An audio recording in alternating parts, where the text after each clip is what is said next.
నమస్కారం దూరదర్శన్ వార్తలకు స్వాగతం నేను శ్రీదేవి ముందుగా ముఖ్యాంశాలు చూద్దాం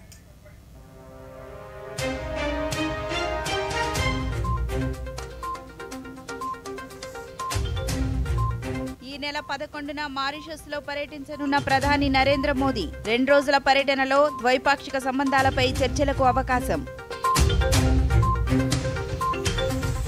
అమరావతి పునర్నిర్మాణానికి శ్రీకారం చుట్టిన ఆంధ్రప్రదేశ్ ప్రభుత్వం 40,000 కోట్ల రూపాయల పనులకు టెండర్లు ఖరారు రాష్ట్ర రవాణా రంగానికి ఆధునిక హంగులు కేంద్ర ప్రభుత్వం రాష్ట్రాభివృద్ధికి అన్ని విధాలుగానూ తోడ్పాటును అందిస్తుందన్న కేంద్ర మంత్రి పెమ్మసాని చంద్రశేఖర్ ప్రధాని మన్ కీ బాత్ కార్యక్రమం ఈ నెల 30వ తేదీ ఉదయం 11 గంటలకు ప్రసారం ఇక వివరాలు జంతువులను సంరక్షించడంలో భారతదేశం ఎల్లప్పుడూ ముందంజలో ఉంటుందని ప్రధానమంత్రి నరేంద్ర మోదీ అన్నారు. సామాజిక మాధ్యమం వేదికగా ఈరోజు ప్రధాని స్పందిస్తూ భారతదేశం వన్యప్రాణుల వైవిధ్య సంస్కృతితో దీవించబడిందన్నారు. పర్యావరణ వైవిధ్యాన్ని పునరుద్ధరించడంతో పాటు పర్యావరణ పరిరక్షణ, వన్యప్రాణుల సంరక్షణలో గొప్ప పురోగతిని సాధిస్తున్నట్లు కేంద్ర పర్యావరణ శాఖ మంత్రి భూపేంద్ర యాదవ్ ట్వీట్ను ప్రధాని ఈ సందర్భంగా ప్రశంసించారు.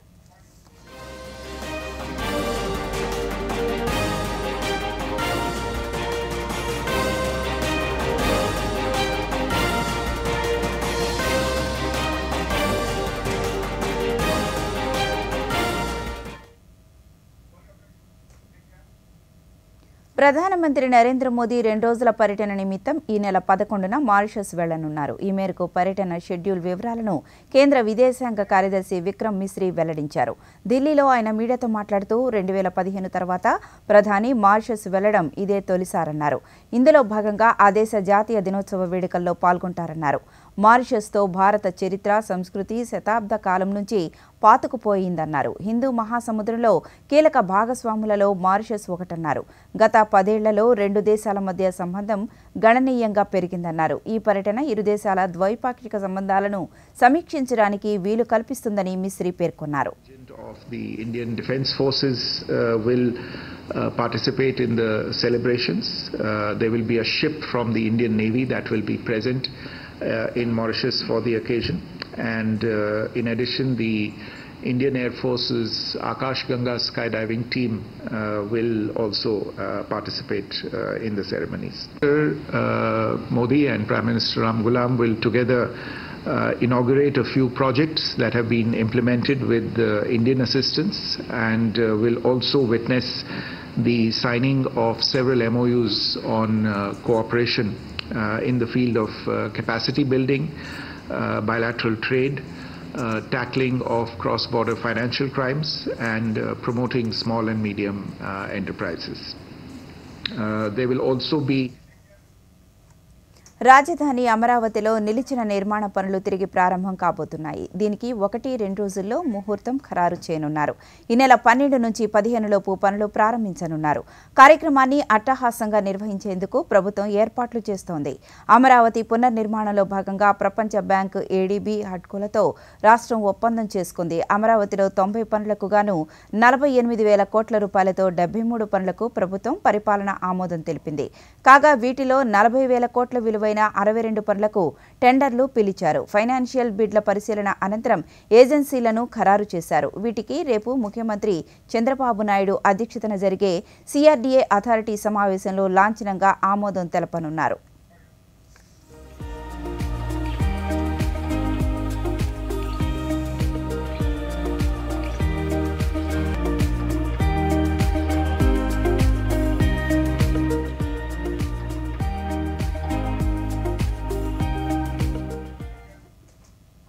కేంద్ర ప్రభుత్వం రవాణా విషయంలో అధునాతన పోకడలను రాష్ట్రానికి చేరువ చేస్తోందని కేంద్ర గ్రామీణాభివృద్ధి కమ్యూనికేషన్ శాఖల సహాయ మంత్రి డాక్టర్ పెమ్మసాని చంద్రశేఖర్ అన్నారు.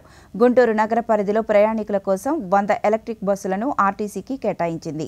ఈ బస్సులకు ఛార్జింగ్, పార్కింగ్, నిర్వహణ వంటి వసతుల కోసం 5 ఎకరాల స్థలాన్ని సేకరించాలని కేంద్రం సూచించిన నేపథ్యంలో గుంటూరు ఆర్టీసీ బస్టాండును మంత్రి ఈరోజు సందర్శించారు.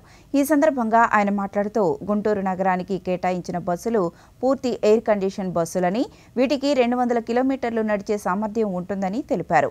గుంటూరు ఆర్టీసీ బస్టాండ్ 20 ఎకరాలలో ఉందని, దానిలో 5 ఎకరాలు మాత్రమే వినియోగంలో ఉండగా మిగిలిన స్థలాన్ని మరింత లాభదాయకంగా వినియోగించే విధంగా ప్రణాళికలు రూపొందించనున్నామని మంత్రి వివరించారు.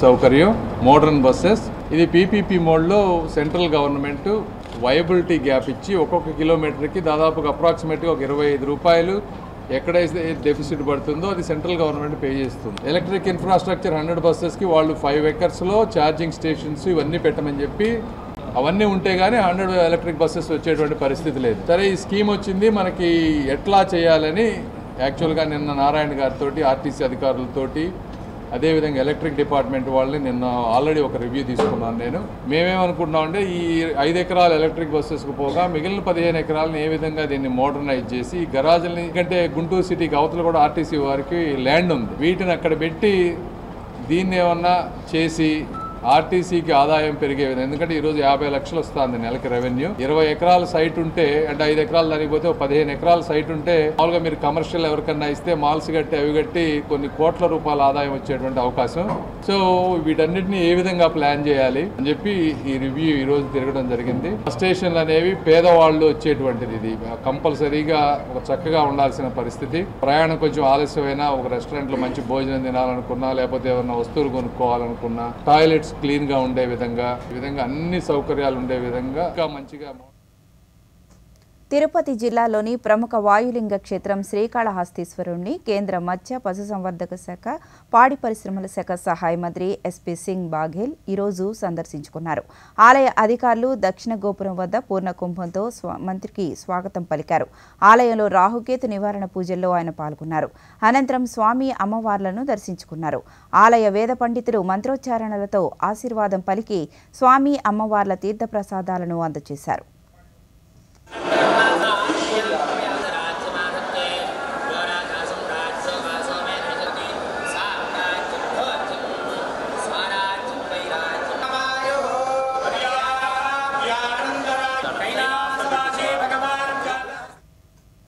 ఈ నెల 17వ తేదీ నుంచి ప్రారంభం కానున్న 10వ తరగతి పరీక్షల నిర్వహణలో ఎలాంటి పొరపాట్లకు తావివ్వకుండా అవసరమైన చర్యలు తీసుకుంటున్నామని కర్నూలు జిల్లా విద్యాశాఖ అధికారి శామ్యూల్ పాల్ అన్నారు. ఈరోజు ఆయన 10వ తరగతి పరీక్షలకు సంబంధించిన వివరాలను దూరదర్శన్కు తెలిపారు. కలెక్టర్ గారి ఆదేశాలతో జిల్లాలోని ఉన్నతాధికారులతో సమీక్షా సమావేశం నిర్వహించామన్నారు. జిల్లాలో 172 కేంద్రాల్లో 40,776 మంది రెగ్యులర్ మరియు ప్రైవేటు విద్యార్థులు 10వ తరగతి పరీక్షలకు హాజరవుతారన్నారు. పరీక్షా కేంద్రాల వద్ద 144 సెక్షన్ అమలు చేస్తున్నామని తెలిపారు. విద్యార్థులకు అవసరమైన మౌలిక సదుపాయాలు, రవాణా సదుపాయాల ఏర్పాటుకు చర్యలు తీసుకున్నట్లు వివరించారు. జిల్లాలో 517 స్కూల్స్ ఉన్నాయి. అందులో 40,776 మంది పిల్లలు 10th క్లాస్ పరీక్షలు రాయబోతున్నారు. రెగ్యులర్ క్యాండిడేట్స్ 31,000, మరి ప్రైవేట్ క్యాండిడేట్స్ 7,000, మరి ఓపెన్ స్కూల్ క్యాండిడేట్లు 2,300 మంది ఉన్నాయి. 40,000 మంది పిల్లలు పరీక్ష రాయటకు మన జిల్లాలో 172 పరీక్షా కేంద్రాలను ఏర్పాటు చేయడం జరిగింది.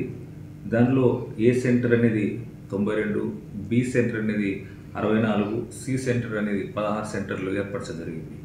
ఏ సెంటర్ అంటే అవి 5 కిలోమీటర్ల లోపల ఉన్నటువంటి సెంటర్లు, బి సెంటర్లు అంటే 5 నుంచి 8 వరకు, సి సెంటర్ అంటే 8 పైన దూరం ఉన్నటువంటి కిలోమీటర్లు. అలాగే డిపార్ట్మెంట్ ఆఫీసర్స్ని 172 మందిని మేము అపాయింట్ చేయడం జరిగింది.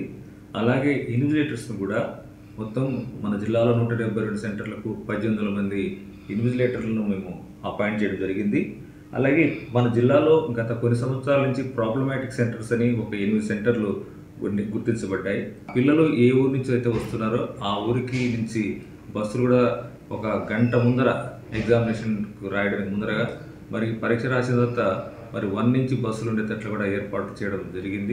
పరీక్షల సమయంలో వాళ్ళు స్ట్రెస్కు లోను కావడం, సైకలాజికల్ డిప్రెషన్ లోను కావడం, ఆ విధంగా ఫెయింట్ అయి పడిపోవడం వంటి పరిస్థితులు ఉంటాయి. కాబట్టి మొబైల్ వ్యాన్ పెట్టి వాట్సాప్ గ్రూప్ ద్వారా ప్రతి సెంటర్కి తెలియపరచమని చెప్పడం జరిగింది. అలాగే దేశం పురోగతి సాధించాలంటే మహిళలు ముందుండాలని యూనివర్సిటీ గ్రాంట్ల సంఘం UGC chairman professor Mamidala Jagadish Kumar తెలిపారు. మహిళలకు విద్యా అవకాశాలు, మంచి అవకాశాలు ఇవ్వడం ఎంతో అవసరమంటున్న జగదీష్ కుమార్తో దూరదర్శన్ ప్రాంతీయ వార్తా విభాగాధిపతి డాక్టర్ జి కొండలరావు నిర్వహించిన ప్రత్యేక ముఖాముఖిని ఇప్పుడు చూద్దాం. ప్రధాని నరేంద్ర మోదీ గారు తన మన్ కీ బాత్ ద్వారా కానీ వికసిత్ భారత్ గురించి చెబుతూ ఆత్మనిర్భర్ భారత్ గురించి కూడా ఎంతవరకు అవసరం, మనకు ఎలా ఉపయోగపడుతుంది, ఎలా వెళ్ళాలి ఆయన చాలా స్పష్టంగా ఆ మన్ కీ బాత్ ఎపిసోడ్స్లో చెప్పారు. ఉదాహరణకి మనకి నవంబర్ ఎపిసోడ్లో శ్రీకాకుళం నుంచి ఒక స్వచ్ఛంద సంస్థని నడుపుతూ మహిళల్ని ఎలా నిర్భర్ భారత్ వైపు పైకి తీసుకొచ్చారో ఉదాహరణలు చెబుతూ ఉన్నారు. అలా మన ప్రాంతంలో ఇలాగా భాషలతో నడిచే రాష్ట్రాల్లో నూతన విద్యా వ్యవస్థ ఎంతవరకు ఉపయోగపడుతుంది, ఫలితాలు ఎలా ఉంటాయని మీరు భావిస్తారు? మీరు మహిళల గురించి చెప్పారు. మన దేశం పురోగతి చెందాలంటే మహిళలు ముందు ఉండాలండి. మహిళలకి వాళ్ళకి మంచి అవకాశాలు, ఉద్యోగ అవకాశాలు కానీ, చదువుకునే అవకాశాలు కానీ ఇవ్వటం చాలా ఇంపార్టెంట్. మన ప్రధానమంత్రి కూడా అంటారు women led development is important. నా గత 10 సంవత్సరాల నుంచి మనం ఈ హయ్యర్ ఎడ్యుకేషన్లో ప్రోగ్రెస్ చూసినట్టయితే ఎస్సీ కమ్యూనిటీ నుంచి కానివ్వండి, ఎస్టీ కమ్యూనిటీ నుంచి కానివ్వండి, సోషియో ఎకనామికల్లీ వీకర్ సెక్షన్ నుంచి కావండి, ఒక ఇంట్రెస్టింగ్ ఏమిటంటే GER gross enrolment ratio for females is higher than that of males. దీనివల్ల మనకు తెలిసేది ఏమిటంటే గత 10 సంవత్సరాల్లో మన విద్యా విధానాలు చాలా ఇంక్లూజివ్గా అయ్యాయి. ఎక్కువ మంది ఉమెన్ ఫిమేల్ స్టూడెంట్స్ ఇందులోకి వస్తున్నారు. తర్వాత ఈ బేస్ని స్ట్రాంగ్ చేసినప్పుడు హయ్యర్ లెవెల్లో కూడా you will see more women taking up leadership positions. మీరు చెప్పింది నేను కంప్లీట్గా అగ్రీ చేస్తాను. Any development in our country should be women. జానపద కళలు, సంస్కృతిని పరిరక్షించడానికి, ప్రోత్సహించడానికి కేంద్రం నిర్వహించిన జాతీయ జానపద నృత్యోత్సవానికి మధ్యప్రదేశ్లోని ఖజురహో వేదికైంది. స్థానిక శిల్పగ్రామ్లో ఇటీవల జరిగిన ఈ వేడుకలు కన్నుల పండుగను తలపించాయి. భారత సాంస్కృతిక మంత్రిత్వ శాఖ ఆధ్వర్యంలో జరిగిన ఈ నృత్యోత్సవం జానపదాల విశిష్టతను చాటి చెప్పాయి. ఆ విశేషాలేంటో ఇప్పుడు చూద్దాం.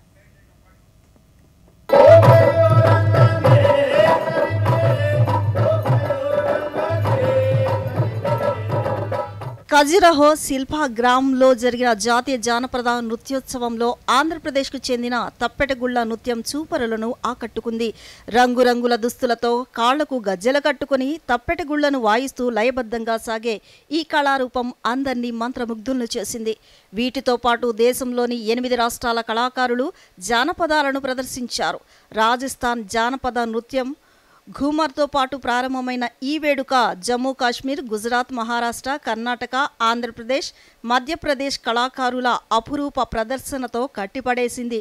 చివరి రోజున దేశం నలుమూలల నుంచి వచ్చిన కళాకారులు తమ రాష్ట్రాల ప్రాచీన నృత్య రీతులను ప్రదర్శించి ప్రేక్షకులను అలరించారు. గుజరాత్కు చెందిన సిద్ధి ధమాల్ నృత్యం, కర్ణాటక నుంచి డొల్లు కణిత, జమ్మూ కాశ్మీర్ నుంచి బచ్చా నగ్మా, మహారాష్ట్ర నుంచి దోల్ తాషా, ఛత్తీస్గఢ్కి చెందిన పాండ్వాణి గానం ప్రదర్శించారు. కార్యక్రమానికి స్థానిక ఎమ్మెల్యే అరవింద్ పటేరియా ముఖ్య అతిథిగా హాజరయ్యారు. ఆయన మాట్లాడుతూ అనేక భాషలు, సంస్కృతులు కలిగిన భారత్లో భిన్నత్వంలో ఏకత్వం గొప్ప విషయమన్నారు. ఈ మహోత్సవం సాంస్కృతిక సమైక్యతకు నిదర్శనంగా నిలిచిందని పేర్కొన్నారు. భారతీయ నృత్య కళల వైభవం అద్భుతమని విదేశీయులు సైతం అభిప్రాయపడ్డారు. I'm visiting India. I try to know the culture. And you guys get maybe one of the most beautiful culture. I saw many things.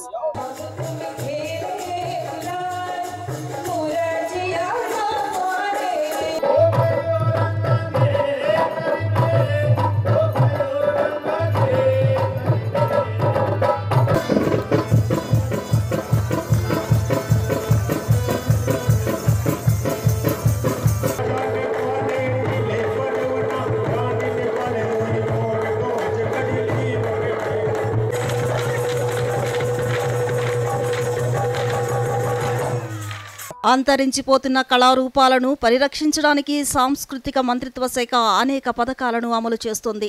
జానపద, గిరిజన కళ, సంస్కృతిని ప్రోత్సహించడానికి ప్రధానమంత్రి నరేంద్ర మోదీ ఏక్ భారత్ శ్రేష్ఠ్ భారత్ ఎంతగానో దోహదపడుతోంది. జోనల్ కల్చరల్ సెంటర్లు దేశవ్యాప్తంగా వివిధ సాంస్కృతిక కార్యక్రమాలను నిర్వహిస్తున్నారు. అంతేకాక గ్లోబల్ ఎంగేజ్మెంట్ స్కీమ్ ద్వారా విదేశాల్లో భారతీయ జానపద కళ, సంస్కృతి, సంగీతాన్ని ప్రోత్సహించేలా కృషి జరుగుతోంది.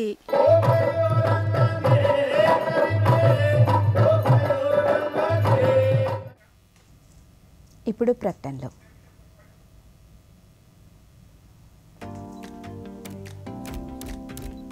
Oh lovely, well done. ఇప్పుడు ఇక పెద్ద స్టూడియో, కొత్త కెమెరా, కొత్త లైట్స్, పనిలో పని కొత్త కార్ కూడా తీసుకో, అదే లోన్తో. నో, లోన్ ఏ పని కోసం తీసుకున్నావో దానికే వాడుకో.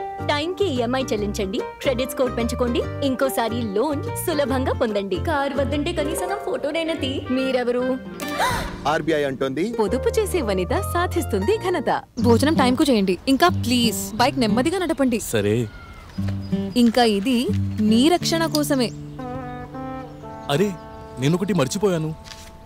ఎల్ఐసి ఇది మన రక్షణ కోసం. దిల్ కి సునో. ఎల్ఐసి చునో. ఎల్ఐసి జీవితాంతం నీకు తోడుగా. తిరిగి వివరాల్లోకి వెళితే జీవకణాల అభివృద్ధే 3D బయో ప్రింటింగ్ అని పశ్చిమ గోదావరి జిల్లా తాడేపల్లిగూడెంలోని National Institute of Technology registrar doctor P Dinesh Shankar Reddy తెలిపారు. ఎన్ఐటీలోని బయోటెక్నాలజీ, కెమికల్ ఇంజనీరింగ్ విభాగాలు సంయుక్తంగా విద్యార్థులకు అధునాతన విద్య, సాంకేతిక అంశాలపై 5 రోజులుగా నిర్వహిస్తున్న శిక్షణ కార్యక్రమాలు ఈ రోజుతో ముగిశాయి. ఈ సందర్భంగా పలువురు విద్యార్థులు శిక్షణ కార్యక్రమాల విశేషాలను దూరదర్శన్తో పంచుకున్నారు.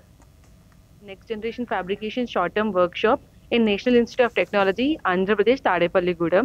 Workshop was very informative and interactive and is very useful. So initial first 2 days we have a hands-on session for 3D bioprinting. The first day we learned CAD for designing of a scaffold, which is the base material or base thing for the tissue engineering. And this is very useful for the upcoming research in our field. And every day we had informative lectures from reputed professors from IITs, NITs and CSIRs.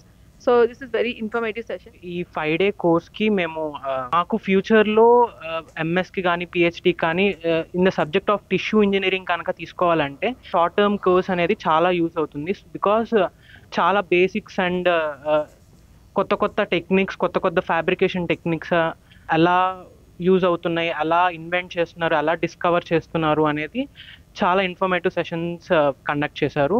In between the sessions as well as after the sessions మా doubts అన్ని almost clear చేశారు. Bio printing machine మేము hands on గా experience చేసాము, ఎలా ఉంటుంది laboratories అలా. 3D bioprinting, and they have printed the 3D bioprinter scaffold and explained us different fabrication techniques and different computer aided designs like Autodesk and Fusion 360. వ్యవసాయ విద్య, అనుబంధ రంగాల్లో విద్యార్థులకు ప్రత్యేక శిక్షణ, ఆదాయార్జనతో పాటు ఔత్సాహిక పారిశ్రామికవేత్తలుగా ఎదిగేందుకు కృషి చేస్తోంది విజయవాడలోని మారిస్టెల్లా కళాశాల. ఇక్కడ బీఎస్సీ వ్యవసాయ గ్రామీణాభివృద్ధి కోర్సు విద్యార్థులకు సేంద్రియ ఎరువులతో పండించిన తృణధాన్యాలతో ఉత్పత్తుల తయారీపై ప్రత్యేక శిక్షణ ఇస్తున్నట్లు ప్రిన్సిపాల్ డాక్టర్ జెసింతా క్వాడ్రాస్ తెలిపారు.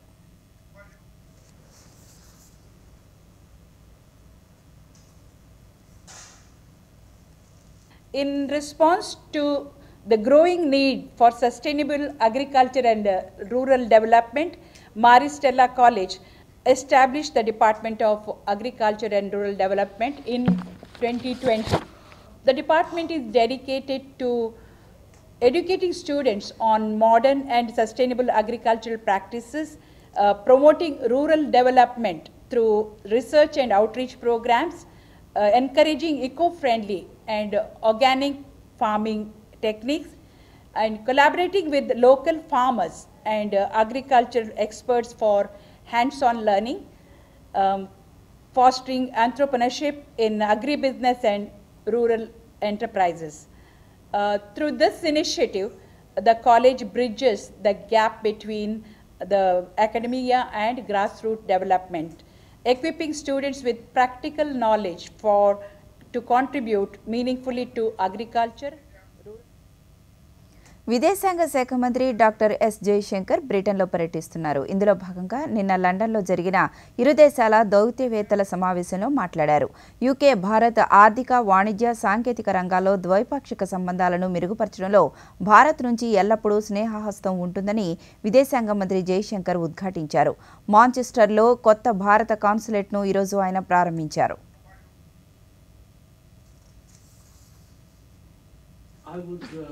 Also urge you to think of this consulate as really preparing for that era. That we are clearly anticipating a very big pickup in the relationship in the times to come. My experience is anytime I come up with a statistic, somebody corrects me with a larger number. So I came in here with a number for the size of the community, but after hearing you, I decided to keep it to myself. Because apparently the community has grown since we last assessed it. I'm very confident that the establishment of this consulate would give a fillip. పుస్తకాలు జ్ఞానానికి మూలాలుగా నిలిచాయని కేంద్ర హోంమంత్రి అమిత్ షా అన్నారు. గుజరాత్ పర్యటనలో భాగంగా ఈరోజు అహ్మదాబాద్లో హోంమంత్రి పర్యటించారు. శాస్త్ర సాహిత్య ముద్రణాలయం 2024-25 సంవత్సరంలో పునఃప్రచురించబడిన 24 పుస్తకాలను ఆయన ఆవిష్కరించారు. ఈ సందర్భంగా హోంమంత్రి మాట్లాడుతూ తక్కువ ధరలకు పుస్తకాలను ప్రచురించడం ద్వారా సంస్కృతి, మతం వెల్లివిరుస్తుందన్నారు. సైన్స్ పరిశోధనలను ప్రోత్సహించడంలో, ఆర్థిక అడ్డంకులను తొలగించడంలో శాస్త్ర సాహిత్య ముద్రణాలయం గణనీయమైన కృషి చేస్తోందని తెలిపారు.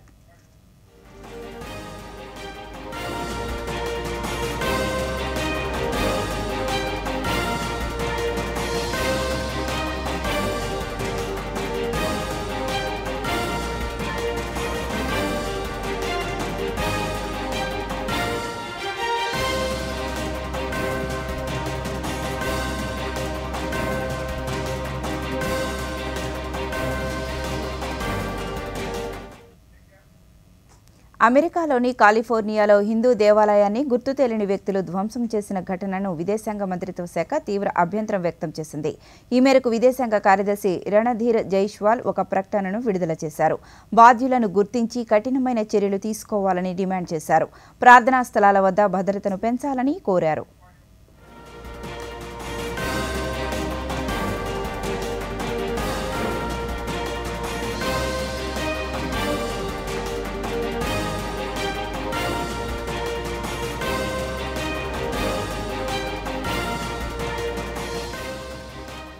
ప్రధాని నరేంద్ర మోదీ ప్రారంభించిన బేటీ బచావో బేటీ పడావో అద్భుతమైన కార్యక్రమమని, ఈ మేరకు బాలికల అభివృద్ధికి ప్రతి ఒక్కరూ కృషి చేయాలని దూరదర్శన్ ప్రాంతీయ వార్తా విభాగాధిపతి డాక్టర్ గుత్తికొండ కొండలరావు పిలుపునిచ్చారు. గుంటూరు జిల్లా మంగళగిరిలో రామనాథం, చినకోటయ్య, శివపార్వతమ్మ గార్ల వృద్ధ ఆశ్రమంలో అంతర్జాతీయ మహిళా దినోత్సవం ఘనంగా జరిగింది. ఈ కార్యక్రమానికి ముఖ్య అతిథిగా హాజరైన డాక్టర్ జి కొండలరావు మాట్లాడుతూ బాలులతో సమానంగా బాలికలను పెంచవలసిన అవసరం ఉందని తెలిపారు.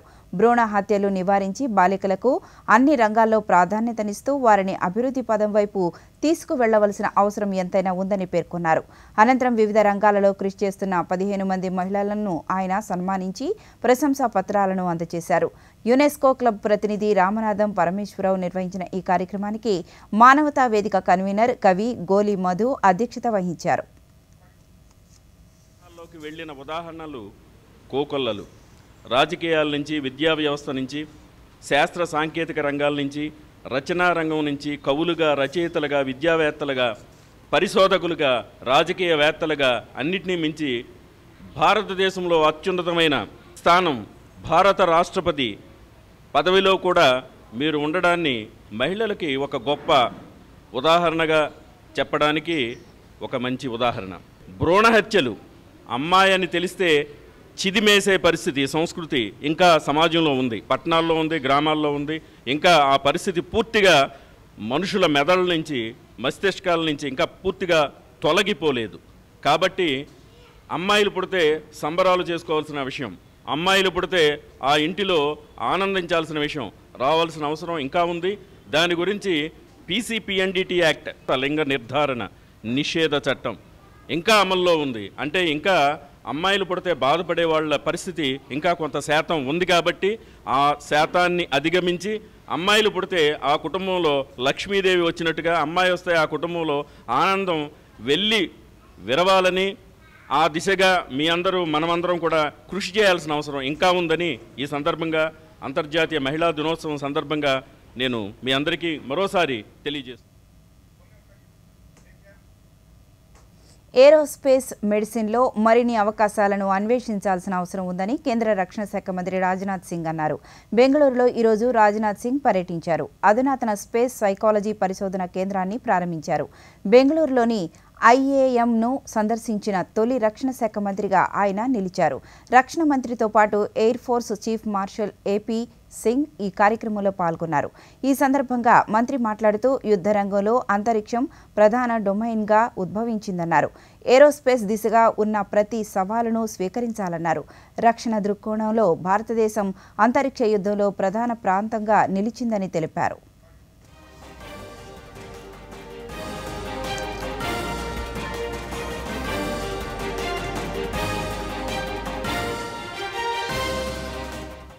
आप डिफेंस पर्सपेक्टिव से देखें, आज वारफेयर में स्पेस भी एक प्रमुख डोमेन के रूप में उभर कर हमारे सामने आया। भारत ने इस ओर कदम आगे बढ़ाते हुए एंटी सैटेलाइट जैसे अत्याधुनिक टेक्नोलॉजीज पर अपनी महारत हासिल कर ली है। दुनिया भर ప్రధాని నరేంద్ర మోదీ రాకతో భారత రాజకీయ సంస్కృతిలో మార్పు వచ్చిందని కేంద్ర ఆరోగ్య కుటుంబ సంక్షేమ శాఖ మంత్రి జేపీ నడ్డా అన్నారు. త్రిపురలో బీజేపీ ప్రభుత్వం 2 ఏళ్లు పూర్తి చేసుకున్న సందర్భంగా జరిగిన సభలో ఆయన మాట్లాడుతూ ప్రస్తుతం దేశంలో అధికార వ్యతిరేకత లేదని, అనుకూలత మాత్రమే ఉందన్నారు. బీజేపీ అన్ని వర్గాలను ఆదరించే ప్రభుత్వంగా గుర్తింపును సాధించిందన్నారు. सचिवालय के फाइलों में बंद नहीं होती हैं। हमारी नीतियां त्रिपुरा की धरती पर आम आदमी को लाभ देने के लिए लगती है। सत्ता हमारा ध्येय नहीं है, सेवा हमारा ध्येय है और सत्ता విద్యా బోధనతో పాటు వినూత్న ఆలోచనలకు కార్యరూపం ఇస్తూ ఔరా అనిపించుకుంటున్నారు శ్రీ సత్యసాయి జిల్లా మడకసిరి మండలంలోని రేకులకుంట జెడ్పీ ఉన్నత పాఠశాలలో భౌతిక శాస్త్ర ఉపాధ్యాయురాలు విజయ భార్గవి. ఆమె సృజనాత్మకతతో వాహనదారుల రక్షణకు తయారు చేసిన హైటెక్ హెల్మెట్ నారీ శక్తిని చాటుతోంది. ఆ విశేషాలేంటో ఈ కథనంలో చూద్దాం. ఆడపిల్లలను రక్షిద్దాం, ఆడపిల్లలను చదివిద్దాం. బేటీ బచావో బేటీ పడావో నినాదంతో మహిళలను ప్రోత్సహిస్తున్న ప్రధానమంత్రి నరేంద్ర మోదీ ఆలోచనలకు అనుగుణంగా మహిళలు వినూత్న ఆలోచనలతో ముందుకొస్తున్నారు. ఇదే కోవలోకి వస్తారు శ్రీ సత్యసాయి జిల్లా మడకసిర మండలంలోని రేకులకుంటలోని జెడ్పీ ఉన్నత పాఠశాలలో భౌతిక శాస్త్ర ఉపాధ్యాయురాలు విజయ భార్గవి. ద్విచక్ర వాహనదారుల రక్షణకు సాంకేతికతను జోడించి ఒక వినూత్న హెల్మెట్ను తయారు చేయడంతో పాటు దాన్ని ప్రయోగాత్మకంగా వినియోగిస్తున్నారు. తన వినూత్న ఆలోచనతో కేవలం 2000 రూపాయలు వెచ్చించి స్మార్ట్ హెల్మెట్ రూపకల్పన చేశారు. విజయ భార్గవి రూపొందించిన ఈ స్మార్ట్ హెల్మెట్ ద్విచక్ర వాహనానికి వైర్ల ద్వారా ఇన్స్టాల్ చేసుకోవాల్సి ఉంటుంది. తద్వారా హెల్మెట్ను ధరిస్తేనే వాహనం స్టార్ట్ అయ్యేలా రూపొందించారు. మద్యం సేవించి వాహనం నడిపేందుకు ప్రయత్నిస్తే ఇక స్టార్ట్ కావటం అసాధ్యమే. ద్విచక్ర వాహన ప్రయాణంలో ప్రమాదం జరిగితే వెంటనే సమీపంలోని ఆసుపత్రితో పాటు బంధువులకు ఫోన్ ద్వారా సమాచారం అందుతుంది. విజయ భార్గవి గతంలో వివిధ సైన్స్ ఫెయిర్లతో ప్రదర్శించిన ప్రాజెక్ట్స్కి 7 రాష్ట్ర స్థాయి అవార్డులను అందుకోవటం విశేషం. ఈ ఉపాధ్యాయురాలు విజయ భార్గవి రూపొందించిన స్మార్ట్ హెల్మెట్తో ఎన్నో ప్రయోజనాలున్నాయి. కొద్ది రోజుల క్రితం తన భర్తకు ప్రమాదం జరగటంతో కలత చెంది ఇలాంటి సాంకేతికతను అందరికీ అందుబాటులో ఉండే స్మార్ట్ హెల్మెట్ను రూపొందించినట్లు ఆమె దూరదర్శన్కు తెలియజేశారు. ఈ వినూత్న ప్రయత్నానికి రాష్ట్ర ప్రభుత్వం నుంచి బహుమతి కూడా అందుకున్నట్లు తెలిపారు. కొన్ని అనివార్య సంఘటనల వల్ల యాక్సిడెంట్ జరిగితే మనకు అందుబాటులో ఎవరూ లేకుంటే ప్రాణాలు పోయే ప్రమాదం ఉంటుంది. కాబట్టి మనకు నియర్ బై వెంటనే వితిన్ సెకండ్స్లో నియర్ బై హాస్పిటల్స్కి, పోలీస్ స్టేషన్స్కి, బంధువులకు కూడా మెసేజ్ వెళ్ళే విధంగా నేను నా మొబైల్లో బ్లూటూత్ కనెక్ట్ చేసి HC05కి పేర్ చేశాను. HC05కి నేను పేర్ చేస్తున్నాను. ఒక స్క్రీన్ రావడం జరిగింది. ఇప్పుడు నేను యాక్సిడెంట్ చూపించలేను కాబట్టి హెల్మెట్ని నేను షేక్ చేస్తున్నాను. షేక్ చేయడం వెంటనే I have met with accident on the way, please help me immediately. ప్రధానమంత్రి నరేంద్ర మోదీ తన మనసులోని భావాలను దేశ ప్రజలతో పంచుకునే మన్ కీ బాత్ కార్యక్రమం 120వ సంచిక ఈ నెల 30వ తేదీ ఆదివారం ఉదయం 11 గంటలకు ప్రసారమవుతుంది. ప్రజలు తమ అభిప్రాయాలను నమో యాప్ ద్వారా కానీ స్వర సందేశాలనైతే 1800117800 నంబరుకు ఈ నెల 28వ తేదీలోగా పంపించవచ్చు. అలాగే www.mygov.in వెబ్సైట్ ద్వారా కానీ 1922 నంబరుకు మిస్డ్ కాల్ ఇవ్వడం ద్వారా తిరిగి మన మొబైల్కు వచ్చే సంక్షిప్త సందేశంలోని లింక్ ద్వారా కూడా అభిప్రాయాలను తెలియచేయవచ్చు. ఆకాశవాణి సమన్వయంతో దూరదర్శన్ ఛానళ్లు మన్ కీ బాత్ కార్యక్రమాన్ని ప్రసారం చేస్తాయి. ఈ కార్యక్రమ తెలుగు అనువాదం వెనువెంటనే దూరదర్శన్ సప్తగిరిలో ప్రసారమవుతుంది.